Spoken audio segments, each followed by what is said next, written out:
Okay, folks. So this one's going to be a little bit different. I'm not going directly to a text to share with you today. I just want to share with you something that I feel I might have a slight responsibility to my listeners and particularly my subscribers. First of all, I want to say that in the handful of subscribers that I have seemed to accumulate in the last little while, I just want to give my thanks. It's all, like I've said before, it's always a good feeling to see someone, for whatever reason, in some sort of appreciation for what you have shared or said or discussed. Someone has decided to take you on board with them, whether it be on their mobile phone or at home, and that's great. And I would not complain about that. Straight off the bat, I just want to say, though, it is important to recognize, I'll tell you flat out, that that was never really my intention to pull in subscribers, so to speak. I just, at one point, I found a love of reading, and I decided I was going to put these things up there. I found that it would be a great way to chart a lot of the information. Sometimes people are looking for certain readings that they can't find or whatever, and they end up putting them up there. Now, at a certain point, it seems to me that a lot of the text was becoming more centered around the first century and a love of that period and the beginnings of Christianity, etc., etc. But this is where the responsibility and all due respect or courtesy comes into play, where I feel like I have to make some things clear and to have a good understanding with the people coming to join or possibly departing after they hear what I have to say. At the time when I had started this channel a few years ago, I had been bouncing around online and on YouTube here and there for a few years previous to that. But, just having fun with things. The actual idea to go up and post videos or readings or something was a fairly recent thing, last handful of years. But by that time, I had already reached a period in my, I don't know, I don't like using these words anymore, but my spiritual development or my particular pilgrimage with religion or Christianity, I was reaching a point where I had already come to address many of the questions and many of the, well, I'll just say it, dissatisfaction I had with new findings as I started branching out and started looking into things, making inquiries, discovering other faiths, their texts and what people had to say in Islam and later in Judaism. And I started seeing that, that there were some things that I hadn't considered. And, you know, just straight off the bat, I guess I should explain that my position as a quote Christian unquote is not that of an evangelical, not that of a blind faith or true believer. There are certain fundamentals within the Christian faith that I no longer embrace. I want to be open about that. I'm not here to deceive anybody. And I make that point because there has been, on occasion, a tendency to be approached by people who have found that I don't quite measure up to their particular view or list of priorities when it comes to the Christian faith or otherwise, and they want to contest that. But quite often you'll find individuals like that do not contest with you directly. They'd rather go in and try to influence groups of people against you or to protect their particular congregations, which I completely respect and understand. Don't listen to this guy. He's not really a believer in the sense that we are, and some of his principles and and all of that. Okay, I want people to know I respect that, but yeah, there's nothing to hide here when it comes to the things I share. It's sort of like if you want to address something that I said that you feel is a lie, which sometimes plays out to be something rather strange when I'm reading someone else's text written by somebody else, and I simply read it, and I'm questioned, or people are questioned as to, does he not lie, or is he not lying? I think that's kind of an absurdity, but I understand. In translation, that would simply mean that, are you not reading something that the particular faith structure does not approve of or does not support in its fundamental teachings, or something along those lines? Which, yeah, they may be completely correct in that assumption or conclusion, where I came in and read something, but I don't. I, I I am so close to becoming offensive in areas like that that sometimes I just gotta flat out say it, and the truth is, I don't care. I'm not here to line up with you or your fundamentals or any of your principal teachings. I'm not.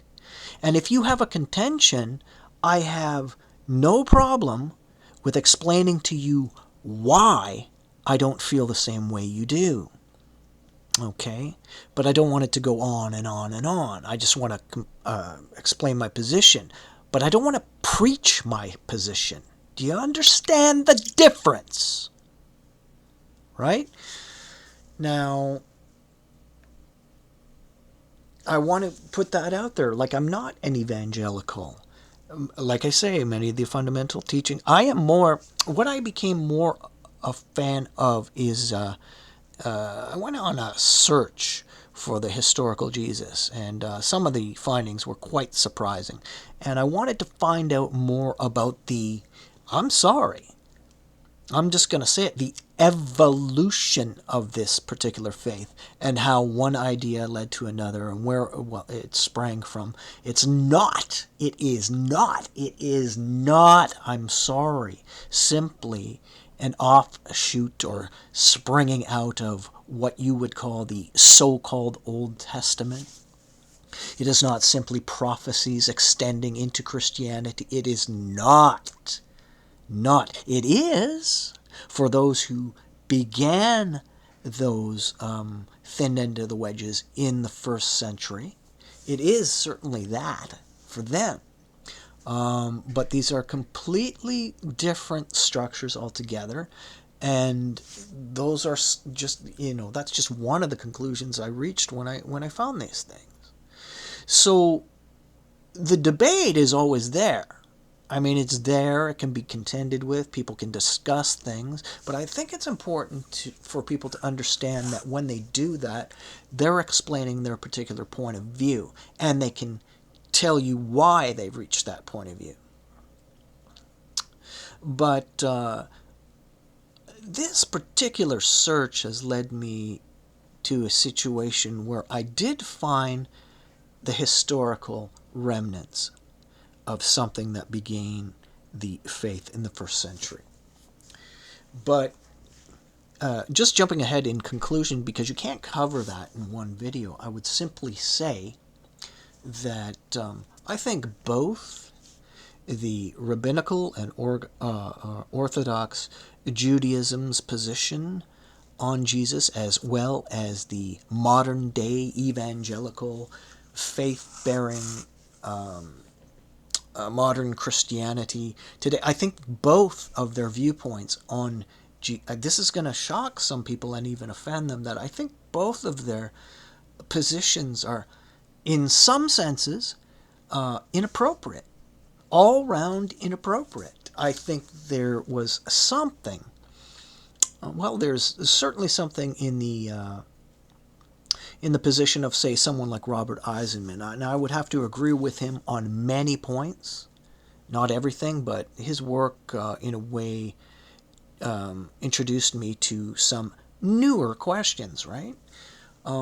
I would have to say that, yeah, I would say that in that calamity, during the Jewish wars and the putting down of the temple in the first century, and rising out of the ashes, this new faith structure for a European or Greco-Roman, Syrio-Egypto, etc., whatever you have hanging out at the subway, mess, whatever, was simply a result of the calamity. They say, the first, what do you call it? The first casualty in war is always the truth. And when it comes to history, there's going to be quite a mess. And I see it that way. Okay, so what I want to address this for is to kind of like reach out to some of the people that have been supportive, or, they want to express their amens and hallelujahs, or some of them want to get on the Jewish tip and give me the shalom shalom stuff. I mean, they're off on that trip or whatever your position is there. Just please know that I very much may not be inclined to go along or support or endorse any so-called claims. I have no interest or attachment with organizations like Chosen People Ministries, or Jews for Jesus, or any of these things. I could say more, and it's very easy for me to be offensive about these, despite all the friendliness. But I got to tell you, a lot of it comes down to me, myself, right? Sitting there going, this is a crock. I'm sorry. This is not what I'm saying to some of the people approaching and some of the people that have decided to subscribe. I'm just saying that please understand that if you feel that perhaps you were mistaken about my character or whatever, I want you to know that I'll be in no way offended if you decide to unsubscribe or go on to on your personal pilgrimage of faith and spirituality or whatever. I'm not interested in that. I'm just not. Okay? And a lot of these discrepancies come from people who you'll find that on a day don't even know you. Okay? They have incorporated some sort of understanding based on chatter that accumulates and takes on a personality of its own, right? A reality of its own. It's like there's you, the character, and then the cartoon character created by, I'll just say it, plug your ears, Christians, bullshit. Okay? And you'll find a lot of that also can often come from religious institutions that perhaps you were once interested in, but you found a lot of the stuff dissatisfactory and you moved on. And they'll use words like lying, and you're lying. And you're not lying, you're saying, no, I don't believe what the hell you're saying. I did it once, I asked questions, I found some of the questions, a lot of times those people who have managed to I guess through their struggles with their whatever particular journey, spirituality or whatever, wrestling with their sins, right? They, while being diligent, trying to be this person they feel they should be, are oftentimes in that diligent struggle left to, in some cases, I'm not going to speak for an entire group, in a miserable state, where most of the time they just, they're like what I would call church parking lot gossips. You know what I mean?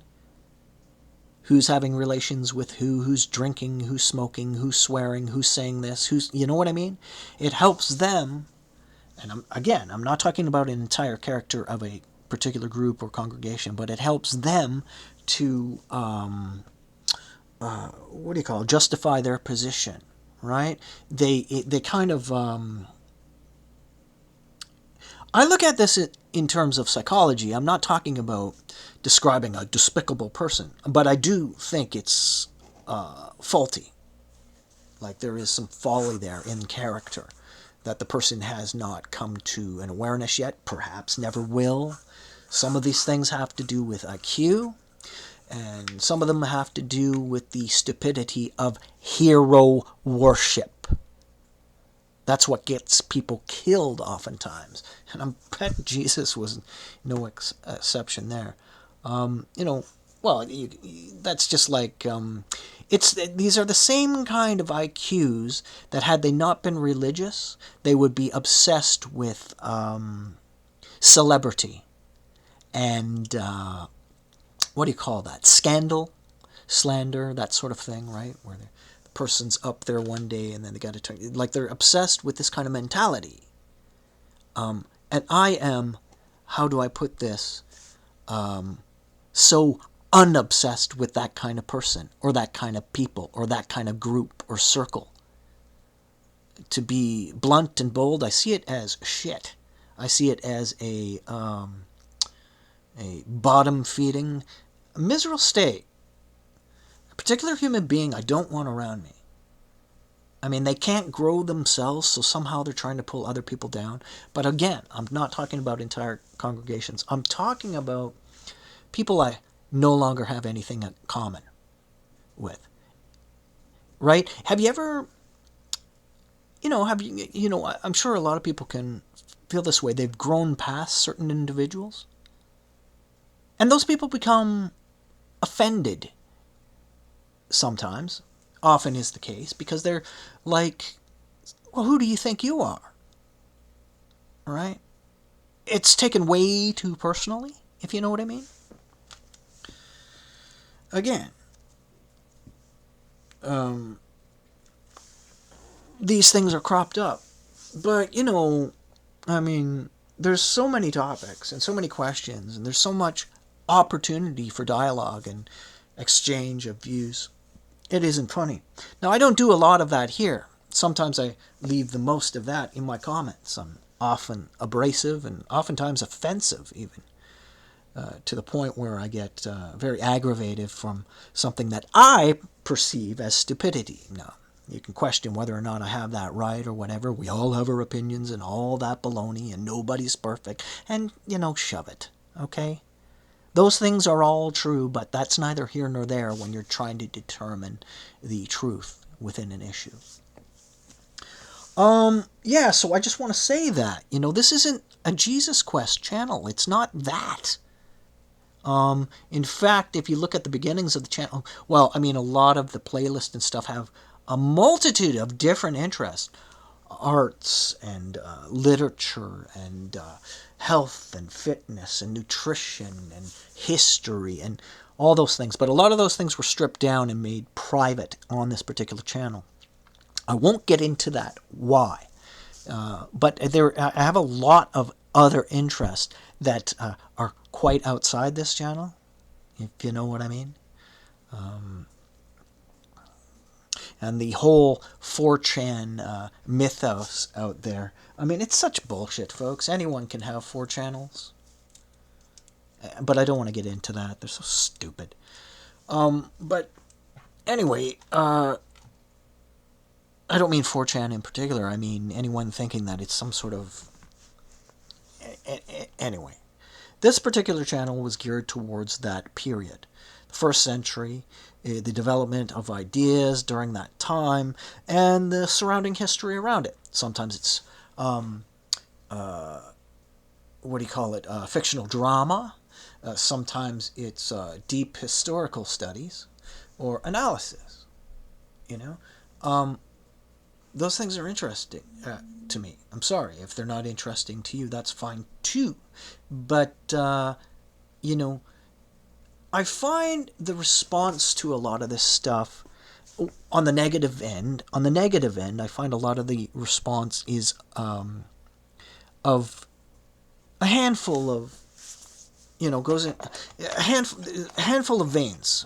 What I would say is, like, if you're usually when it comes to the whole Jesus Messiah blood and atonement thing, the Orthodox Jews will remind the Christian that a lot of the stuff they find in the New Testament is contradictory, and therefore they can't accept it, or therefore they cannot accept things that go against the law of Moses. And that's basically the bottom line, without getting into any contentious disagreements about that. That's the bottom line, but there is a lot to be talked about there.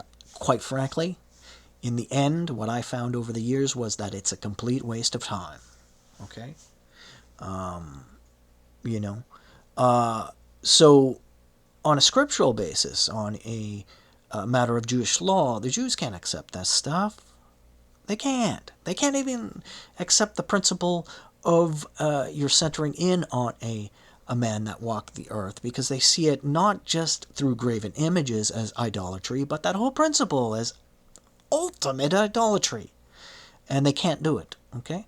Now, the Christian, what they'll do when they come to this point of contention with finding that some of your views may not be orthodox or within the foundations of their fundamentals, will tell you basically what they do is start falling back on the what do you call it, becoming reinvigorating their drive to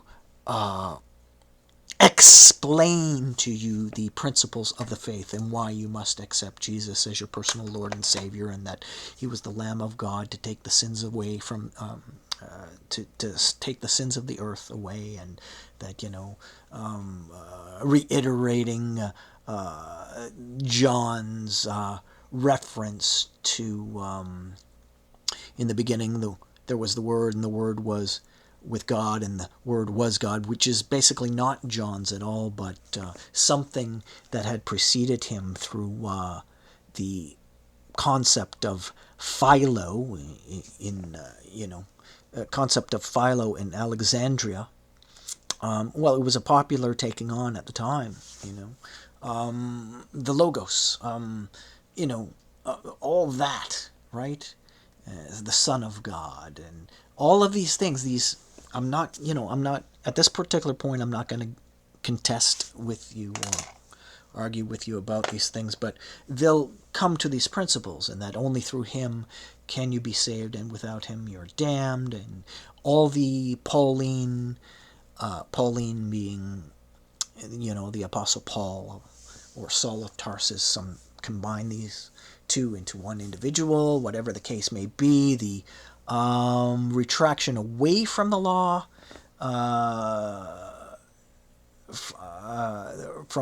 and circumcision and all these things that Paul was promoting amongst the Gentiles, for whom he was much more successful with. Sure, you speak into a void. People ignorance of the Father faith are certainly going to be more pliable. You know what I mean? And you give them a handful of background in the Old Testament in a kind of cherry-picked manner, where a lot of the script comes out of context. You can even point it out. You can show them that through the translations of even their oh-so-precious King James Bible, which I adhere to. I use it quite a bit in my readings and stuff. That, there really is an evidence of a more than liberal hand during these translations. These aren't little mistakes. These are deliberate manipulations of original text. Words that were not found in original texts, implanted, complete verses and sentences removed and added, I might add. It even, there's so much to contend with. But the point is, to take on that position of the scholar, again, Eisenman himself had once said, he sees these things, and he came to a lot of understanding of what is suggested and what he deems is most probable during the first century as to what was going down. But he says that at the same time, while approaching these people that wish to contend with him on a religious basis, he doesn't want to add to the cynicism of the age, right? These things I say might have a lot to do with explaining why I might have, and I'm not doing this on this particular video, I am not doing it, come to my conclusions, right? I can explain why, but it has nothing to do with like acting like some what do you call it, feral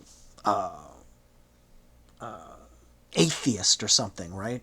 I'm out to pursue and crush and remind everybody how stupid they, I don't feel that way.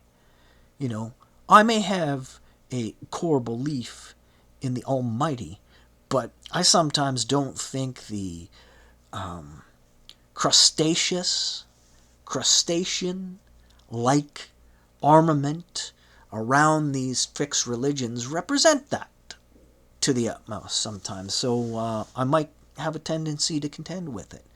But I'm not interested in the debate. I will tell you plainly, when it came to the scriptural debates that Judaism could make in the face of Christianity, I found years ago, hands down, I mean, guys like Tovia Singer just flatten it.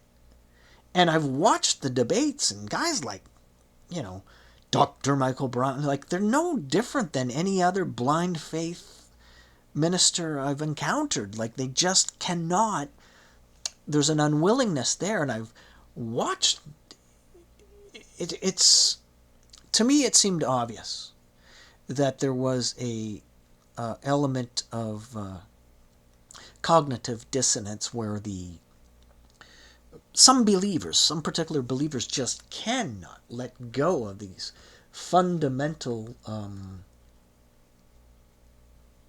and in reality unsubstantiated claims. They cannot. They can be flattened, they can be debunked, they can be seen for what they are. But I have come to learn that quite often, even without taking sides, these things do not want to be seen for what they are. And let me be clear, that sort of thing does not exclude itself to blind faith Bible believers, right? That kind of thing can be applied to atheists too, who don't want to see certain things. Even on the rabbinical side, I think there have been times where I've found that I have asked questions, the wrong questions apparently, that led to unbelievable reactions that I didn't expect, that were quite, I don't know, how do I put it, disappointing, because you hold someone in such high regard and you respect them for the learned effort they had made in their life and what they had shared, and you think, wow, that's, and then you see this character shift, this panic, where they're not so much contending with you. And I'm going to say this is a despicable thing you may find, with all your respect for someone who is devout and from within those communities too, you'll find that they have a despicable backstabbing nature. Their panic is, now this is the part that I understand, the panic is more geared around preserving their congregations. Let's not let so-and-so influence my congregants out of falling away from what I'm saying. This might break their attention and they'll stop their learning, and then, yeah, they certainly just love to blame you for something like that occurring. Never themselves, though, right? And I just find the oftentimes backstabbing quite disturbing. It's just a character trait that you wouldn't naturally associate with someone of that nature, but they'll bend their understanding of Lashon Hara, which is called evil speech. And, I'm not going to get into it too deep right now, but I would say that, like, for instance, someone might say who's devout and orthodox, very from, to say that, yes, if someone's breaking the Sabbath, right, Shabbat, or they're not eating kosher, It's no longer lashon hora to speak about that person and even be angry with them, even embarrass them for their behavior. But what they don't tell you is that those are the things that you're supposed to reveal about that person who is a danger, or perhaps they're, what do you call it, dishonest with money, and you can't uh, trust them this way or that, like things like that that could affect the community. You do. But I have seen it in some of the most respected, some, and this is a direct character flaw, I have no qualms with saying this, that they overstep those bounds. And they're no longer talking about those particular fundamentals within the faith structure that they need to speak out against within their congregations, but they're going and talking about petty things. They could be talking about your fucking hairstyle, for Christ's sake. I'm sorry, excuse my language, folks, but I'm a vulgar man, and basically, do you know what I mean? They'll feel that they're justified in speaking that way because of those things, which is probably something that is debated within the rabbinic circles, where they would say, no, you have no right to talk about this man's family or this person's relationship with this or whatever. If they're breaking Shabbat, tell them they're breaking Shabbat. If they're eating non-kosher, they're eating... I mean, that's within that religious community, right? But within the other community of the Christian circles, it can be just as nasty. But one of the things I noticed is that that particular point is not... It's addressed from time to time when things are getting out of hand and it's getting to the point where it's interrupting service and it's breaking down the mechanism within the church itself, right? So they'll start addressing those ideas. Maybe they'll give you the parable about the pillow of feathers and all that, which is actually stolen from a Jewish source. But anyway, they'll talk about, the perils of slander and gossip and that kind of thing, but they don't really endorse it. In fact, I would argue that a lot of the organizations actually absolutely depend on the lower natures of some of their congregants to keep things in line. It's despicable. It's just like, that other train of thought where you could say things like, mankind actually needing a plethora of lies just to find the truth about himself. It's like a paradox. But I need not get into it.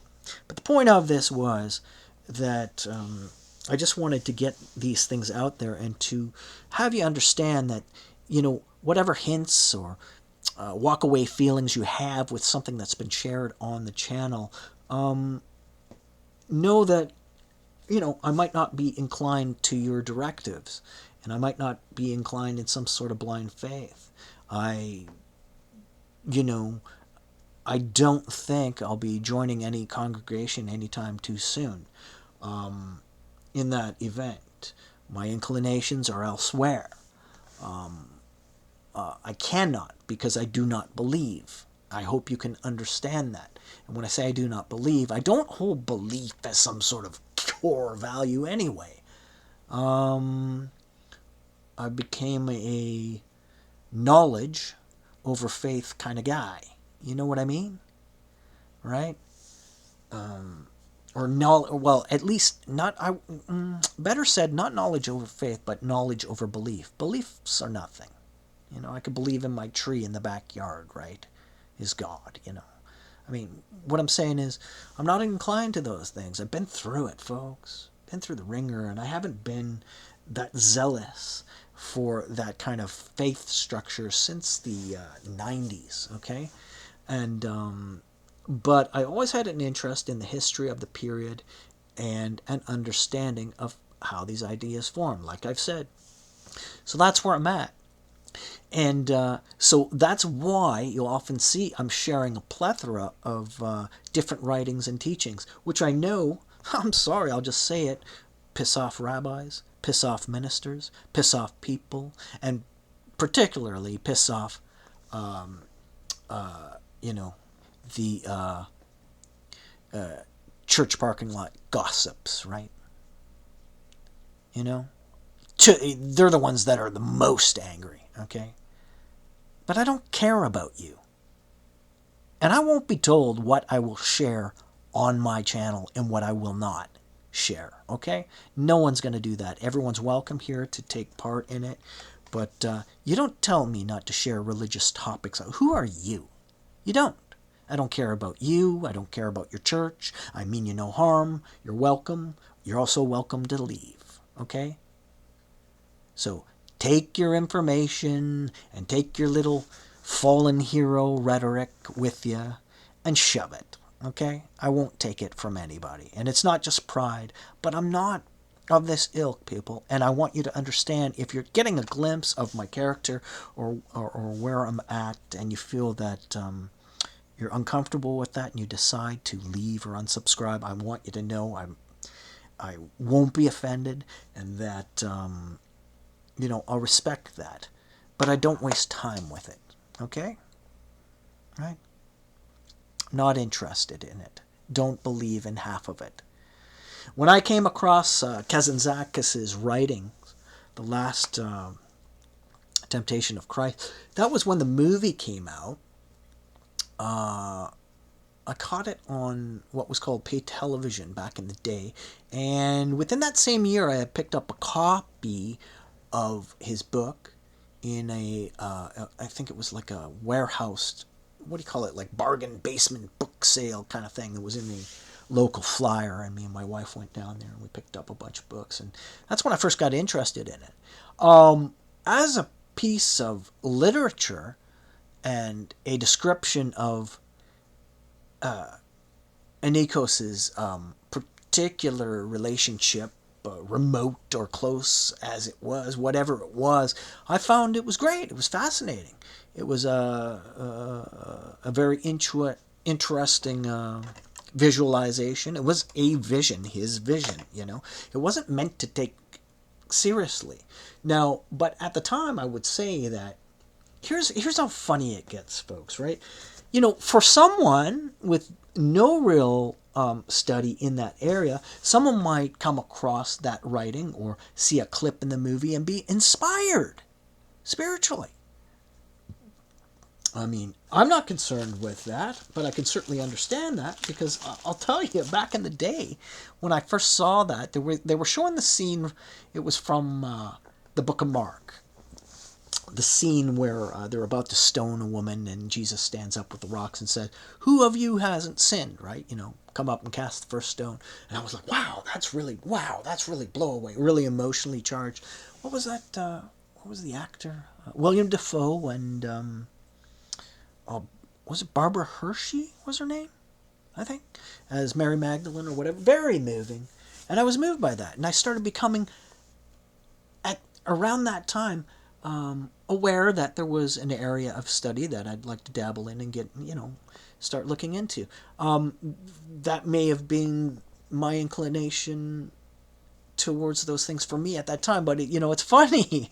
Life's a funny thing, as you go on and study more, that you start to get into a deeper scriptural study where you're actually looking at the text and not what everyone wants you to believe it meant, and why you should believe this way and that way and the other. And I'm not disrespecting those things. I'm just saying that you come to realize that that particular part of the text with the he who among you who is without sin cast the first stone, you realize that was an add-on, an addition. The original Book of Mark did not have that particular passage even on it, When it gets into scholastics, you start getting different pictures of a lot of things. And I'm not here to harp on any particular one, but you will find that there'll be a lot of the things that I do write, or the opinions I do mention in, the works of Silberman or Bajent and Lay when they wrote the Dead Sea Scrolls Deception, or Eisenman, or the various new channels that are out there dedicated to expanding and exposing and considering and these topics in a new light, say like Myth Vision or Gnostic Informant or History Valley, all of these channels which are promoting a dialogue, both intellectual, scriptural, historical, etc., what have you. You know, people that are more open to these kind of things. Don't get me wrong. Like I said, I don't want to add to the cynicism. I mean, I can even claim that some of the guests on those shows, even a host or two, might, you know, and I don't mean within the framework of those particular three necessarily, but even show signs of folly in their character when they're trying to be cynical and they're on some sort of personal mission from their past when they were, you know, I used to be a this and now I'm trying to be a that or whatever. It's like, well, you know, you find falsehoods and then you move on because you should be more interested in finding out, learning more, not just looking for tools to bash religion, because that's not my interest at all, whatever my position is. I've done plenty of that, and sometimes when the mood is on, I may pull a few things out of my mouth to bash something that is being pushed on me. You know, how angry I got about it, well, that I even questioned myself. It should, you know, I certainly shouldn't have gotten. Maybe I had to go through that rebellious streak. I'm not interested in that, but rather, you know, I guess at my age, I'm taking a quieter disposition towards the whole thing and reflecting upon some of the things I've learned. And anyway, I want to continue to share these things on these channels, these readings. You know, tomorrow my channel could turn into, you know, enthusiastic for auto mechanics or or motorcycles, or I might you know take an interest in the frickin' rodeo. You know, it's a YouTube channel, people. It's not something to. I'm not here to support or crush your spiritual journey, and I just want you to know that. And thanks for listening to my rant. You'll be hearing from me. Thank you.